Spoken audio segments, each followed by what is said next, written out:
Amém, amém.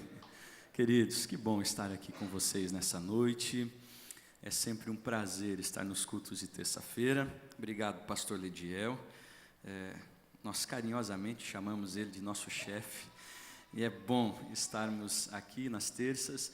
Eu estava olhando, gente, aniversário amanhã, 6 de setembro. Estava aqui pensando, não é que 6 de setembro, ou melhor, setembro, geralmente só nascem pessoas muito inteligentes.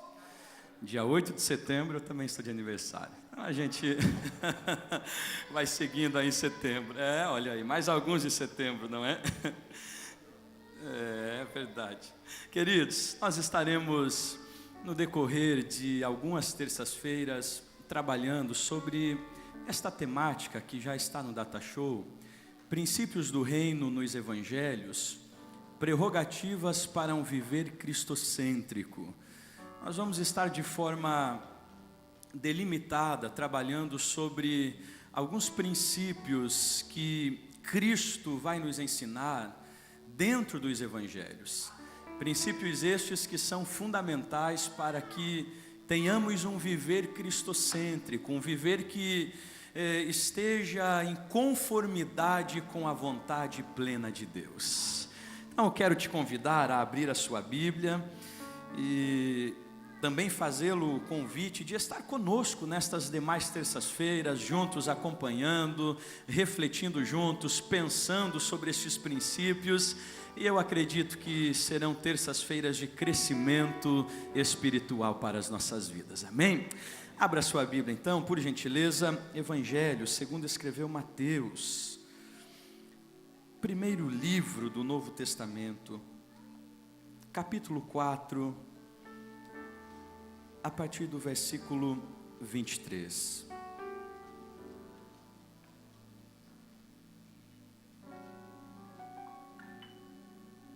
Evangelho segundo escreveu Mateus,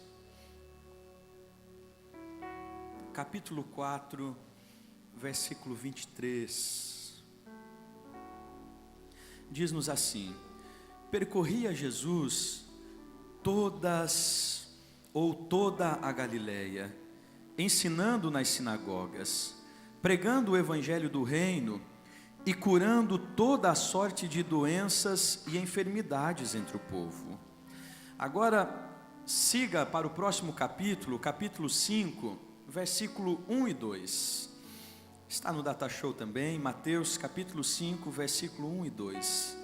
Vendo Jesus as multidões, subiu ao monte, e como se assentasse, aproximaram-se os seus discípulos, e ele passou a ensiná-los, dizendo, amém?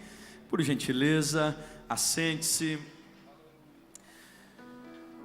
Vamos bem compassadamente nessa noite, estamos já uns 4 dias abaixo de medicação, a garganta está nos deixando um pouquinho na mão, falando demais, mas a gente com calma, nós chegamos até o final nessa noite.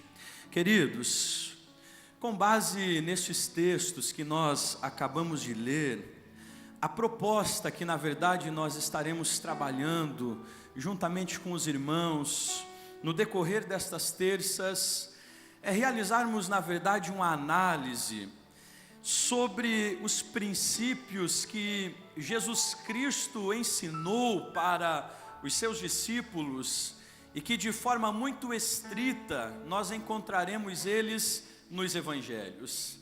É interessante nós pensarmos que se desejamos viver uma vida cristocêntrica, se desejamos viver uma vida na qual o propósito de Deus é estabelecido em nós, se desejamos realmente viver uma vida na qual os projetos de Deus se tornam plenos em nós, então é muito certo que nós precisaremos compreender os princípios de Deus que estão estabelecidos no seu reino.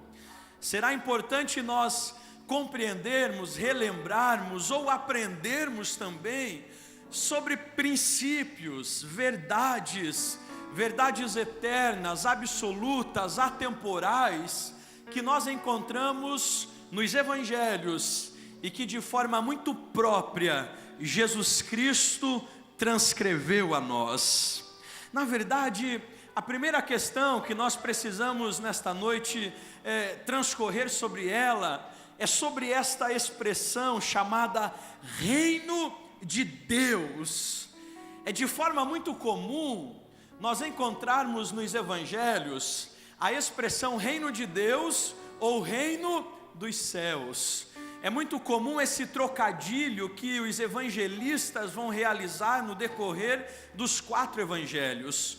Ora, eles estarão falando acerca do reino de Deus, ora estarão falando acerca do reino dos céus. Na verdade, essas duas expressões são sinônimas entre si. O que nós precisamos compreender é que o conceito central de toda a mensagem de Jesus Cristo, ela está muito estrita em torno do reino de Deus. Toda a mensagem de Jesus Cristo, toda a sua pregação, todos os seus ensinamentos, eles estão estritamente ligados e estão rodeados sobre o Evangelho ou sobre o princípio do reino de Deus. É importante nós, na verdade, percebermos que reino de Deus é o lugar onde Deus estabelece o seu governo. Sempre que lermos esta expressão reino de Deus, ela está ligada a um local, a um espaço, aonde o governo de Deus está sendo estabelecido. Quando nós olhamos para Adão, o primeiro homem, nós vamos encontrar Adão, na verdade, declarando: seja feita a minha vontade. Quando nós olhamos para o segundo Adão, chamado Jesus Cristo, nós vamos encontrar uma declaração: seja feita a tua vontade, Senhor, e não a minha. Na verdade, reino de Deus, nós podemos estabelecer como a plena vontade de Deus, sendo estabelecida em determinados locais ou em determinadas pessoas. Agora, é bem verdade, queridos, que o reino de Deus, ele é revelado em 2 dimensões. A primeira dimensão, pode dar um ok no Data Show, que o reino de Deus é revelado, nós encontramos em Lucas 17, 21. E nós o chamamos de dimensão interna. Olha só o que nos diz. Pode segurar Lucas 17, 21. Nem dirão, ei-lo aqui, ou lá está, porque o reino de Deus está dentro de vós, ou dentro de vocês, ou em vossos corações. A primeira revelação do reino de Deus está na dimensão interna, ou seja, dentro do coração humano. Nós precisamos, na verdade, perceber que quando o homem se dispõe a viver a vontade de Deus, quando o ser humano se dispõe a viver os propósitos de Deus de forma plena, então ele passa a viver o reino de Deus em sua vida. É uma vivência interna. É quando nós nos colocamos diante de Deus com a disposição de vivenciarmos a sua vontade. Então nós entendemos que a dimensão interna do reino de Deus está sendo implantada e vivenciada em nossas vidas. Aí nós lembramos de Lucas 1:38, quando Maria está declarando ao anjo e dizendo: eis aqui a tua serva, cumpra-se em mim segundo a sua palavra. O que é isso, pastor? A primeira revelação da dimensão do reino de Deus, ela é interna. É quando os propósitos de Deus tornam-se revelados e plenos no coração do homem. Dimensão interna. Mas existe uma segunda revelação da dimensão do reino de Deus, e nós a chamamos de dimensão externa. E aí nós encontramos na sequência do texto Mateus 4:24. Olha só o que diz esse texto: e a sua fama correu por toda a Síria, Trouxeram-lhe então todos os doentes, acometidos de várias enfermidades e tormentos, endemoniados, lunáticos e paralíticos, e ele os curou.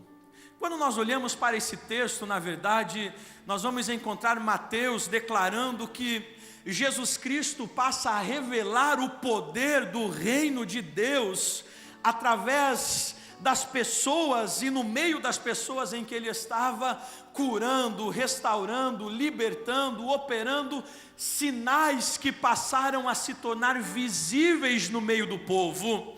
Então nós chamamos esta dimensão do reino de Deus de dimensão externa, dimensão visível. É quando o poder, é quando os princípios, é quando a vontade de Deus se torna visível no meio das pessoas e no meio daqueles que estão em Cristo Jesus. Sempre que nós vermos salvação, cura, libertação, isso significa que o reino de Deus está sendo estabelecido em uma dimensão externa, em uma dimensão visível, está se materializando no nosso meio. Então, para nós, na verdade, apenas pontuarmos sobre as dimensões do reino, nós precisamos compreender que ele se revela dessas duas formas. A primeira dimensão é interna, é quando eu e você colocamos o nosso coração à disposição para vivermos os propósitos de Deus. Então o reino de Deus está sendo estabelecido internamente dentro de nós. Só que quando os milagres passam a acontecer, quando há libertações, curas, transformações, isso também está apontando que o reino de Deus agora está se manifestando através de uma revelação externa e visível a todos nós. E talvez uma pergunta que é muito comum surgir é a seguinte: pastor, o reino de Deus nós vamos vivenciá-los no futuro, quando Cristo vier estabelecer o milênio. Na verdade existem duas interpretações com relação à vivência do reino de Deus. A primeira questão, queridos, nós precisamos perceber que a essência da experiência religiosa, ela está principalmente ligada à convocação para o céu. Quando nós entendemos e nos declaramos cristãos, é muito comum nós então declararmos que somos cristãos e pós-morte nós iremos para o céu, para o paraíso. E isso nós chamamos de visão futurista. É uma visão correta, a visão na qual nós olhamos para o futuro e acreditamos que um dia estaremos com Cristo e vivenciaremos a plenitude do seu reino. Visão correta. Porém existe uma segunda visão que ela é um pouco mais ampla, e na verdade é esta visão que nós devemos vivenciá-la, e é a visão que os evangelhos vão nos ensinar sobre o reino de Deus. Nós vamos entender a partir dos evangelhos, Jesus Cristo ensinando que o reino de Deus, ele pode ser vivenciado no aqui e no agora. Nós vamos encontrar Jesus Cristo nos trazendo uma proposta de que o reino de Deus não está restrito apenas ao pós-morte. Nós vamos perceber Jesus Cristo ensinando que vivenciarmos o reino de Deus não está atrelado unicamente a milênio, pós-arrebatamento, não, mas que nós podemos no hoje vivermos o reino de Deus aqui na terra.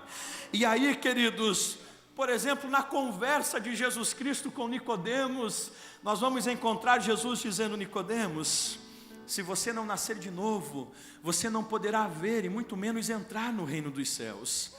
Jesus falando acerca do novo nascimento não está se referindo a uma vida após morte, mas ele está dizendo ao agora. Aqueles que nascem de novo têm a possibilidade de iniciarem uma vivência no reino dos céus. E aqui, queridos, existe uma verdade para nós. Ei, não protele para o céu aquilo que você já pode vivenciar aqui na terra com Jesus Cristo. É muito comum nós encontrarmos cristãos que declaram: pastor, lá no céu eu viverei as minhas maiores alegrias, lá no céu não haverá tristeza, não haverá dor, não haverá sofrimento. Não são muitos que nós encontramos essa: olha, aqui está tão difícil, está cheio de problemas, cheio de dificuldade, a coisa aqui está tão ruim, mas lá no céu, que coisa boa, lá no céu será só glória. E eu fico olhando muitas vezes pensando: coitado, está perdendo o tempo e a oportunidade de já viver uma alegria em Cristo aqui na terra, está perdendo a oportunidade de iniciar aqui na terra aquilo que viveremos na plenitude no céu com Cristo Jesus. Então nós não devemos deixar para viver no céu aquilo que podemos viver no aqui e no agora com Jesus Cristo. Reino de Deus, reino dos céus.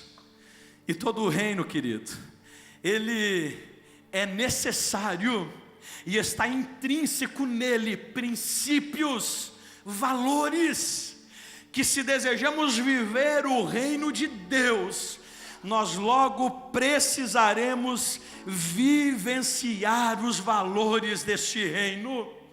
Se eu quero vivenciar o reino dos céus, se eu quero vivenciar o reino de Deus no aqui e no agora, eu preciso estar disposto a vivenciar os valores deste reino.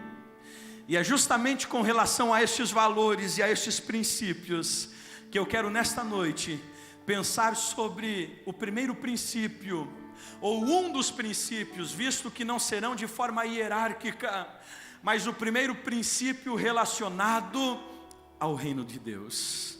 Qual é, pastor, o primeiro princípio? Se puder dar um okzinho aí. O primeiro princípio é o princípio do novo nascimento. Não é de costume meu, mas eu quero que você dê uma olhadinha para essa pessoa tão bonita do seu lado, cheirosa, não é? E diga para ele assim: já nasceu de novo?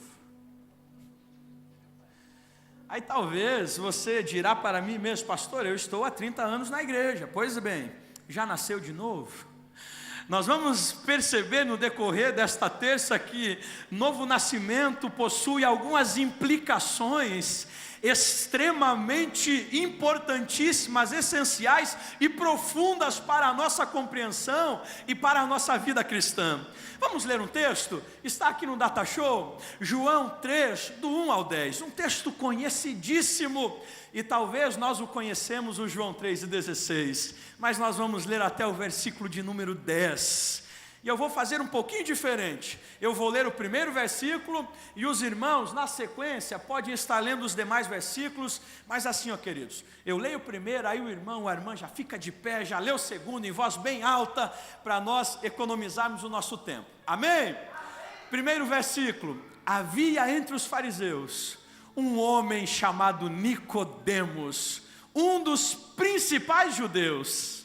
Versículo 2: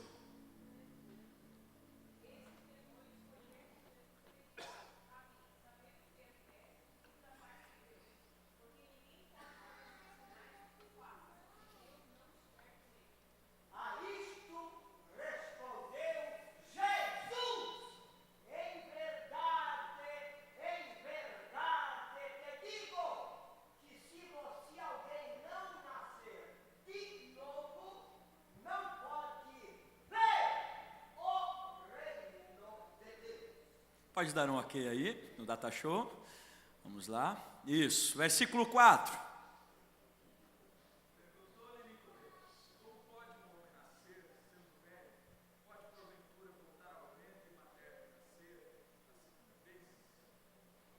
Cinco.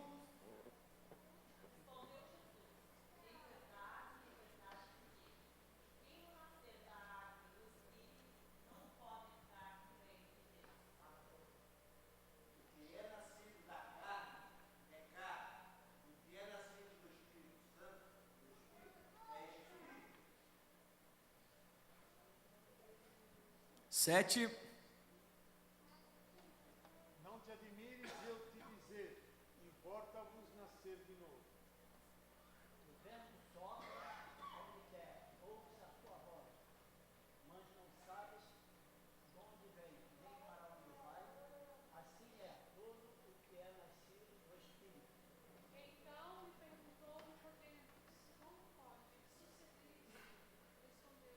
Vamos ler todos juntos o 10? Tu és mestre em Israel e não compreendes estas coisas. E talvez a sua pergunta já seja essa: pastor, vai falar sobre novo nascimento? É para pessoas novas convertidas, discipulado. Só que nós vamos perceber, queridos, que na verdade novo nascimento deve ser uma das doutrinas mais trabalhadas dentro das nossas igrejas. George Whitefield, falando sobre novo nascimento para Benjamin Franklin, que foi um estadista norte-americano, inventor, ele vai dizer o seguinte: vejo que estás cada vez mais famoso no mundo erudito. Assim como fizestes tamanho progresso na investigação dos mistérios da eletricidade, venho estar com toda a humildade que atentas diligentemente para o mistério do novo nascimento. Trata-se de um estudo de suma importância e interesse que, quando dominado, o recompensará ricamente por seus esforços. Pastor Hernandes Dias Lopes, falando sobre novo nascimento, vai dizer o seguinte: o novo nascimento é extremamente vital, pois se você não nascer de novo, sua religião, esperança e fé é vã. Se você não nascer de novo, você não pode ver e entrar no reino de Deus, e sua esperança de eternidade é completamente vazia.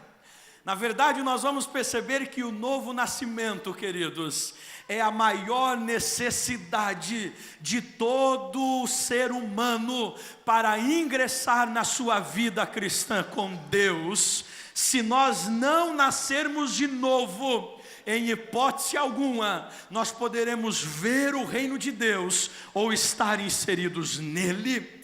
O texto que nós acabamos de ler é o texto que na verdade vai retratar um homem religioso, um mestre da lei chamado Nicodemos.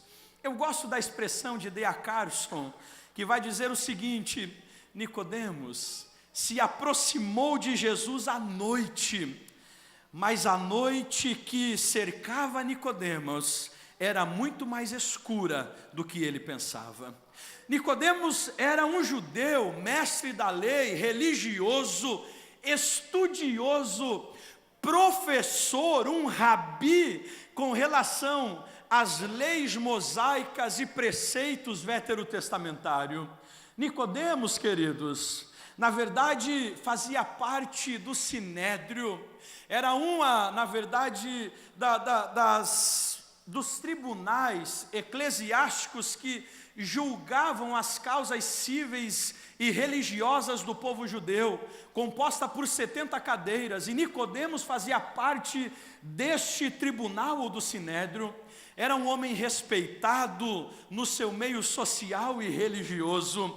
Vamos perceber que Nicodemos pertencia a uma religião chamada farisaísmo, uma das religiões mais extremistas com relação à observância e obediência das leis e preceitos. Agora, nos chama a atenção que João vai narrar que este homem vai ao encontro de Jesus à noite.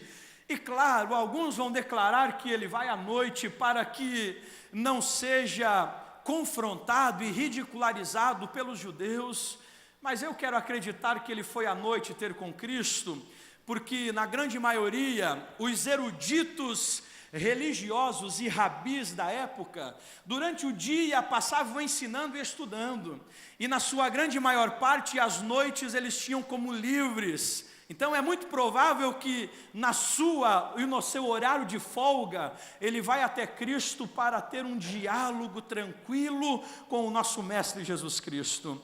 E é importante nós percebermos que a última ação de Nicodemos, ela vai ser registrada lá em João 19:39, quando este homem pega, pode deixar lá no slide que está mesmo, retorna isso. Lá em João, no capítulo 19:39, quando este homem pega 39 quilos de aloés e mirra, que eram usados para o embalsamento de mortos, e ele leva para que Jesus Cristo seja embalsamado. Então note que este homem chamado Nicodemos era um alto religioso da época, alguém que obedecia às leis, obedecia aos preceitos religiosos, era um estudioso das Escrituras, era um mestre, um ensinador respeitado, era um rabi reconhecido. E o texto nos chama a atenção que ele vai iniciar um diálogo com Jesus Cristo, um diálogo sem precedente. Na verdade, no diálogo que ele inicia-se com o mestre, no versículo 4, versículo 3, Jesus Cristo vai trazer para Nicodemos uma disciplina teológica que ele não estava acostumado a ensinar e vivenciar. Jesus Cristo vai falar sobre a necessidade do novo nascimento. E nos chama a atenção que Jesus vai dizer, ô Nicodemos, lá no versículo 3, Jesus vai dizer em resposta, eu digo-lhe a verdade, ninguém pode ver o reino de Deus se não nascer de novo. E aí Nicodemos vai fazer uma pergunta para o mestre, muito inteligente, mas Senhor, como eu posso nascer de novo sendo já velho? Como posso entrar no ventre materno já sendo uma pessoa de idade? E Jesus Cristo no versículo 6 vai dizer, Nicodemos, o que é nascido da carne é carne, mas o que é nascido do Espírito é Espírito. Jesus na verdade está declarando a Nicodemos que o ensino grego da reencarnação não era o que ele estava ensinando, mas que o novo nascimento estava dizendo com respeito a um novo nascimento espiritual, no qual ele nasceria em Cristo Jesus através de uma ação do Espírito Santo. Então, quando Jesus declara o que é nascido da carne é carne, Jesus está dizendo, Nicodemos, quem nasce da natureza humana, nasce de Adão, está alienado de Deus, está separado de Deus. Agora quem nasce do Espírito é espiritual, passa a ter um novo relacionamento com Deus. Queridos, o que Cristo estava frisando a Nicodemos é a importância do novo nascimento. Pastor, então o que é novo nascimento? Eu quero iniciar contigo traçando, na verdade, um caminho inverso e dizendo o que não é novo nascimento. Primeiro, o que não é novo nascimento? O que não é? Novo nascimento não é religiosidade. Gente, esse homem de João 3 era um cara altamente religioso, líder, era ensinador, rabi, estudioso, mestre.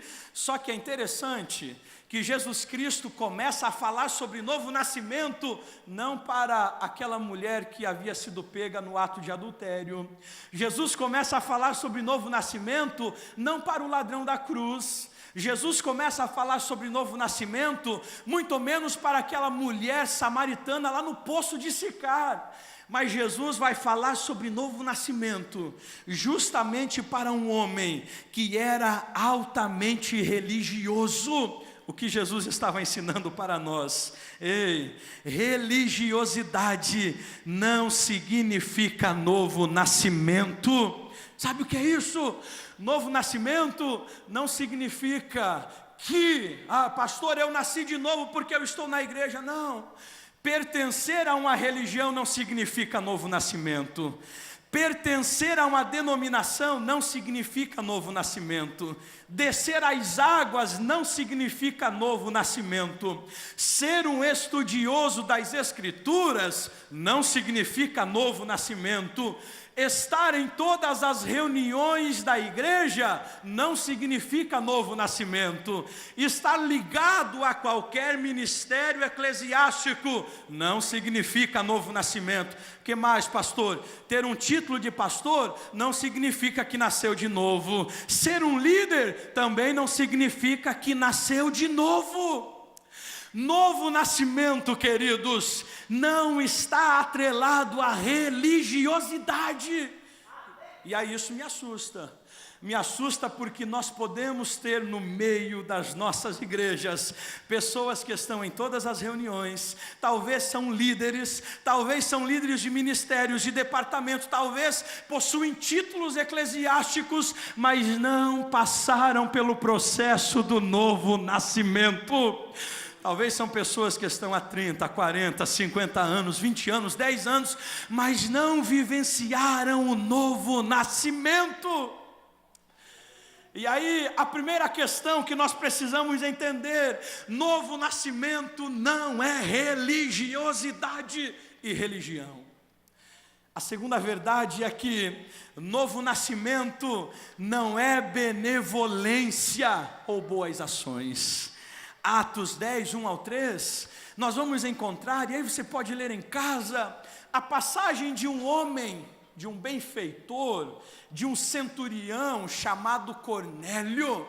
Era um homem ótimo no quesito da ação social, realizava obras de caridade, abençoava os outros, doava talvez alimentos, bens, provavelmente cuidava de órfãos, viúvas. Era um benfeitor, era alguém que na assistência social tinha nota 10.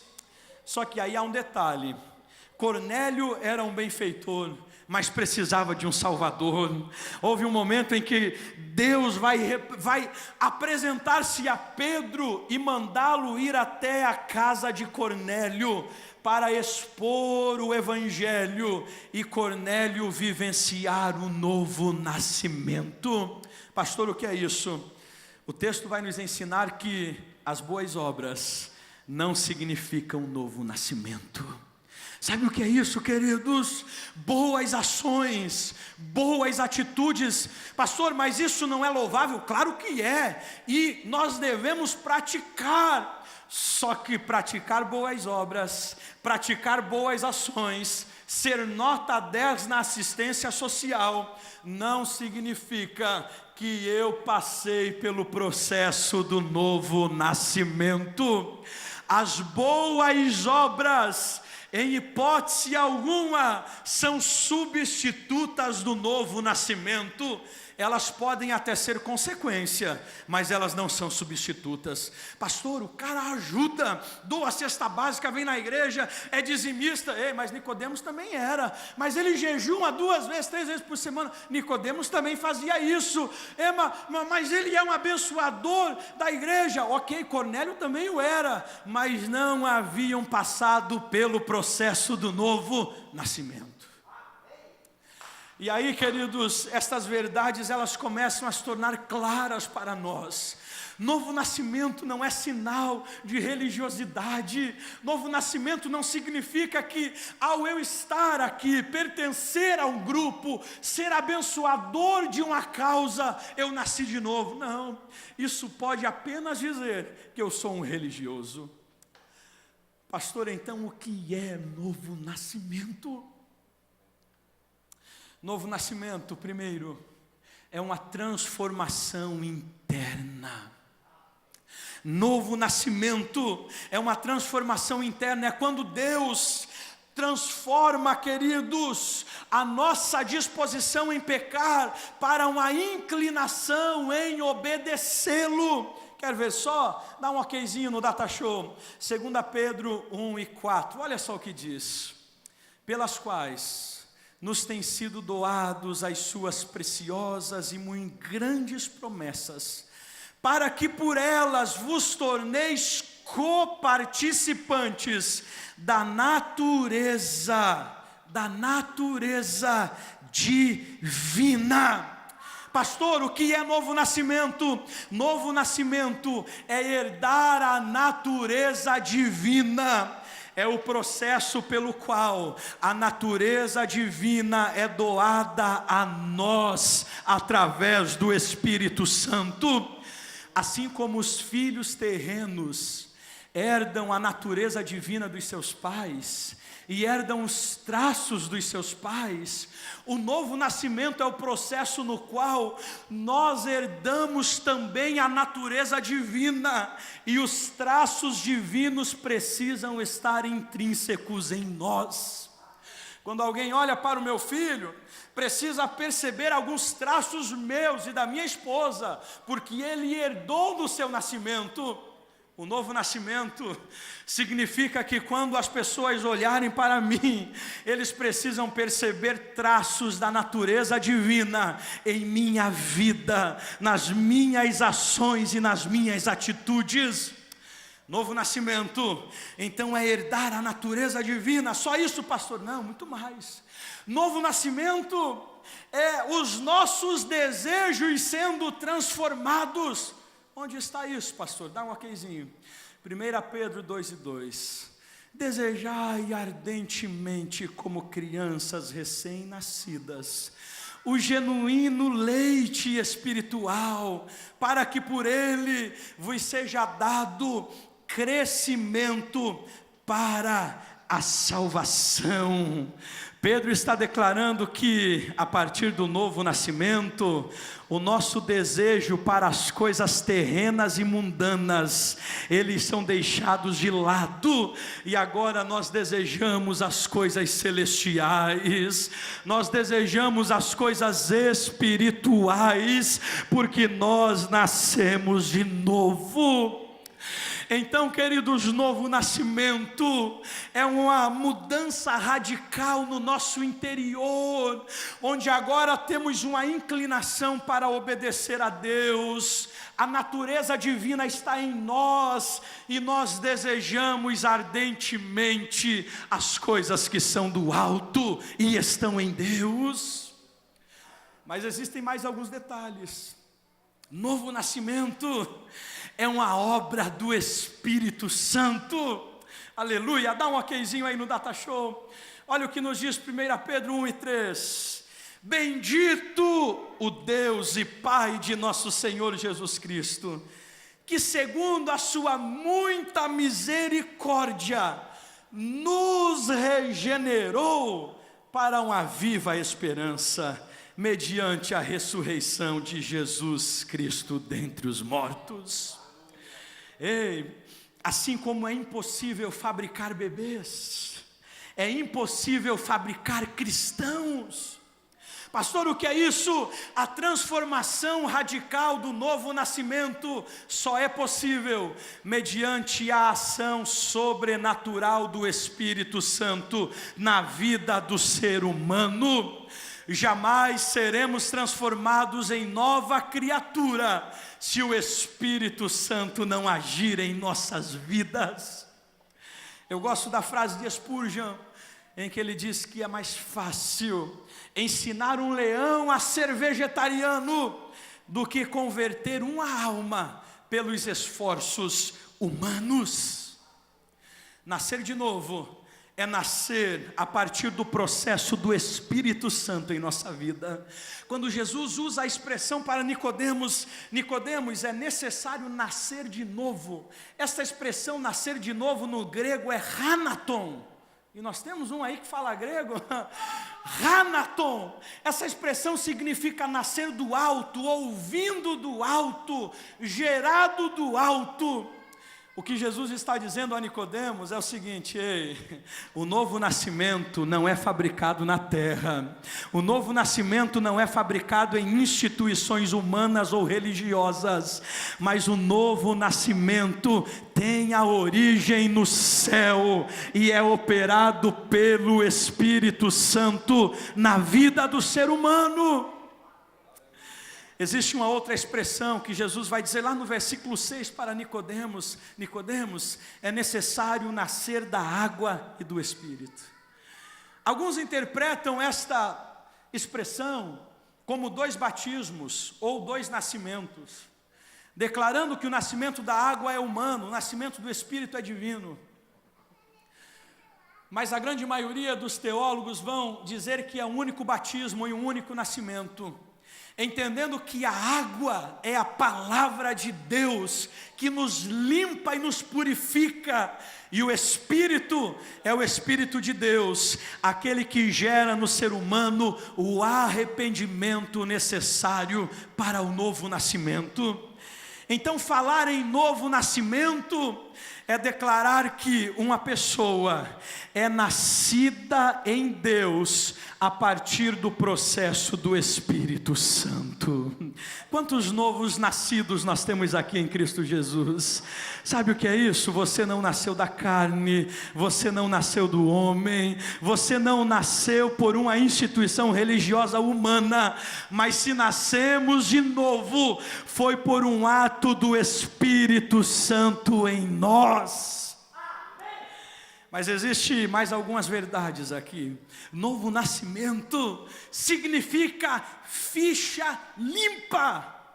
Pastor, é isso mesmo. Você pode dar amém por isso? Dá um okzinho aí no Data Show. Olha só que lindo esse texto. Segunda carta de Paulo aos Coríntios 5:17. E assim, se alguém está em Cristo, é nova criatura. As coisas antigas já passaram, e eis que se fizeram coisas novas. É impossível a polícia prender um recém-nascido. Pastor, é impossível. É impossível fichá-lo, autuá-lo. Por quê? Porque ele não tem passado, ele não tem ficha criminal, ele não realizou nada para que fosse autuado. A sua ficha está limpa, zerada. É justamente isso. Agora Paulo está declarando que quando nós nascemos de novo em Cristo Jesus, aleluia, quando nós somos e fomos gerados pelo Espírito, nós nos tornamos nova criatura, aleluia, os nossos pecados são perdoados, uma ficha limpa é dada para nós, aleluia, e Deus já não nos trata segundo os nossos pecados e as nossas iniquidades. Sabe o que isso significa? É podermos olhar para trás e dizer, é verdade, eu pequei, eu errei, eu falhei, mas aqui foi o divisor de águas. Por quê? Porque aqui houve o processo do novo nascimento. Ele perdoou os meus pecados, Ele não me trata mais segundo eles. Deus me deu uma fichinha limpinha, clarinha, bonita, e daqui para frente eu sou uma nova criatura em Cristo Jesus. Mas pastor, e aí eu vou pecar, talvez no mesmo dia, ok, mas aí a Bíblia também nos diz que o sangue de Jesus nos purifica de todo o pecado. Novo nascimento então é o processo pelo qual nós recebemos ficha limpa. E eu já estou quase finalizando nessa noite. Eu vou pedir para irmão Samuel, com alguns irmãos, distribuírem por casal uma fichinha para a gente dar uma olhadinha em uma questão. Enquanto eles começam a distribuir, eu vou pedir a sua gentileza de já se colocar de pé. A gente vai ficar uns 5 minutinhos de pé. Aquele que não pode, não tem problema, mas você vai ficar de pé. Novo nascimento, nascer de novo em Cristo Jesus, uma ação realizada pelo Espírito Santo. Amém. Enquanto eles estão entregando esta fichinha e você está com ela na mão, eu quero que você pense na seguinte questão: você nasceu de novo? Não responda para mim e nem para quem está ao seu lado. Responda para você mesmo. Pastor, eu desci as águas. Não estou falando de descer as águas. Você já nasceu de novo? Pastor, eu sou membro desta igreja. Não estou falando de participar de uma igreja. Não é nada disso. Pastor, eu participo da Santa Ceia. Não, também não. Você já nasceu de novo? Pastor, eu sou dizimista fiel. Não estou falando de fidelidade. Você já nasceu de novo? Pastor, eu sou presbítero. Não estou falando de título. Você já nasceu de novo? Pastor, eu sou um líder. Não, eu não estou falando de dons, de ministério. Eu estou falando de novo nascimento. já nascemos de novo. Existe uma grande verdade e uma grande realidade. Se nós não nascermos de novo, nós jamais entraremos no reino dos céus. Se eu e você não passarmos pelo processo do novo nascimento, jamais nós veremos a Deus. Se nós não vivenciarmos esta mudança interna de vida, esta transformação interna operada pelo Espírito Santo, nós jamais desfrutaremos do reino de Deus. Pastor, por que eu necessito do novo nascimento? Dá um ok no Data Show, e está aí na folhinha. Eu pontuei pelo menos algumas coisas. Sabe por que eu, Jason, preciso do novo nascimento?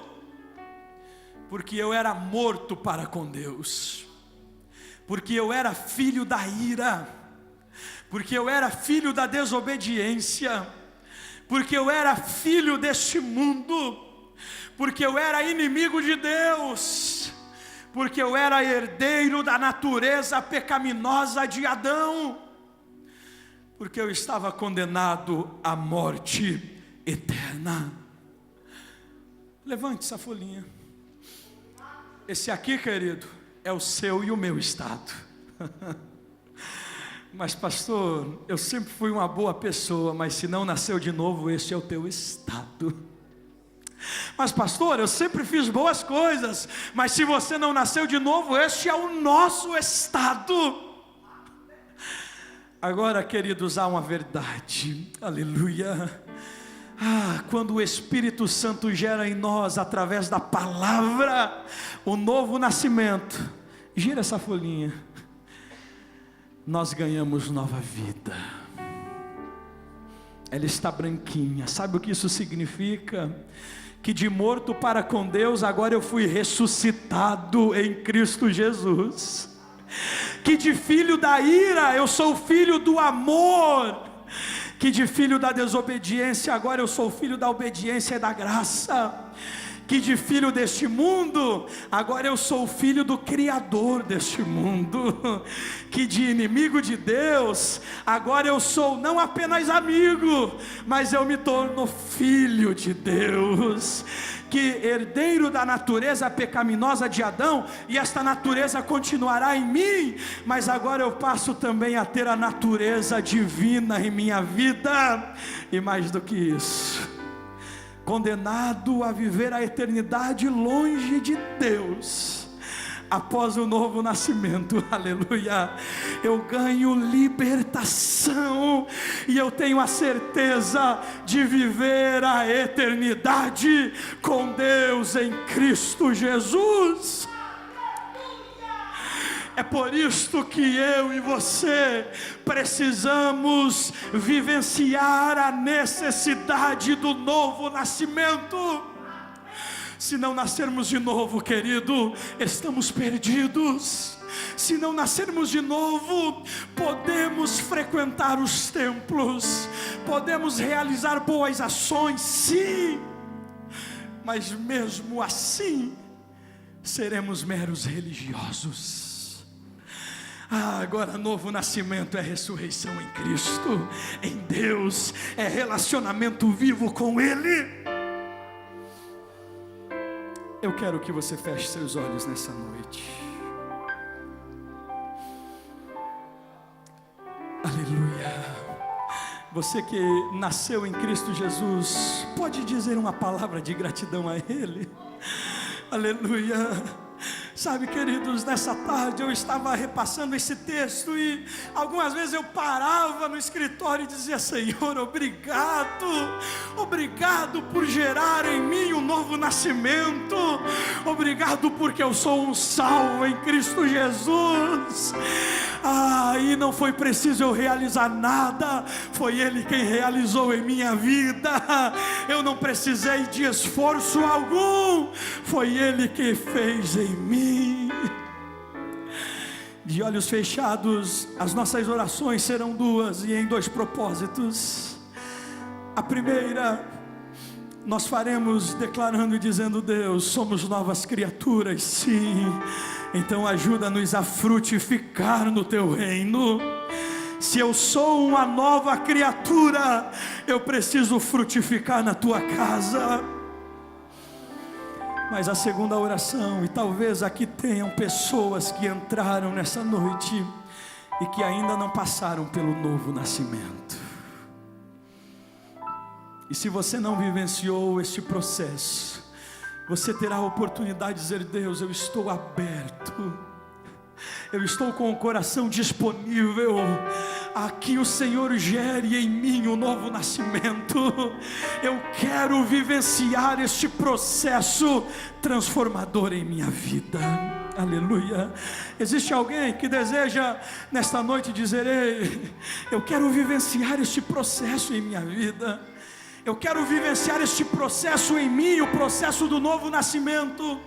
Existe alguém nessa noite que deseja levantar uma das suas mãos e dizer: ei, eu preciso nascer de novo? Amém? Temos um jovem. Eu peço para alguém abraçá-lo, que está do lado, abrace ele. Mas alguém que deseja e entende, e que talvez não passou pelo novo nascimento. Aleluia.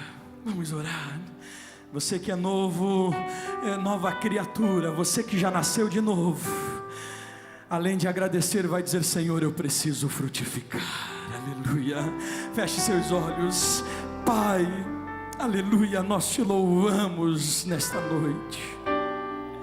Senhor, o meu coração é grato a ti, a minha alma é grata a ti, porque o Senhor gerou em mim um novo nascimento. Aleluia.